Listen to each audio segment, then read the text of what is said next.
السلام علیکم ورحمۃ اللہ وبرکاتہ۔ ناظرین، استقبال ہے ہماری یوٹیوب چینل پر۔ کئی مسائل ایسے ہوتے ہیں جو حیا کی وجہ سے لوگ پوچھ نہیں پاتے، جیسے حیض کے متعلق مسائل ہیں، منی کے متعلق مسائل ہیں، ہم بستری کے متعلق مسائل ہیں، نفاس کے متعلق مسائل ہیں۔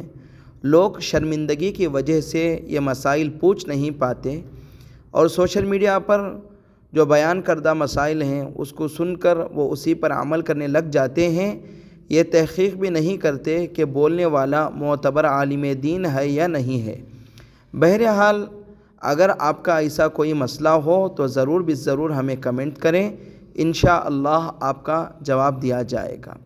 ایک سوال یہ ہے کہ حیض کا خون روکنے کے لیے کپڑے کی جگہ شرمگاہ میں سلکی کپ جو ربڑ کا ہوتا ہے اسے عورت اپنی شرمگاہ کے اندر ڈال لیتی ہے، پھر جب کچھ خون اکٹھا ہو جاتا ہے تو اسے نکال کر دھو کر دوبارہ لگا لیتی ہے۔ برائے مہربانی مجھے بتائیں کہ اسے شرمگاہ میں رکھنا کیسا ہے؟ تو جواباً عرض یہ ہے کہ اگر یہ مضر صحت نہ ہو تو فی نفسی ہی اس سلکی کپ کے استعمال کرنے اور خون اکٹھا ہو جانے کی صورت میں اسے نکال کر اچھی طرح سے دھو کر دوبارہ استعمال کرنے میں مضائقہ نہیں ہے، یعنی اس کی اجازت ہے اور جائز ہے۔ یہ مسئلہ میں نے نقل کیا ہے دارالعلوم دیوبند کے ویب سائٹ سے۔ اللہ تعالیٰ سے دعا ہے کہ اللہ تعالیٰ عورتوں کے ان مسائل میں آسانی فرمائے۔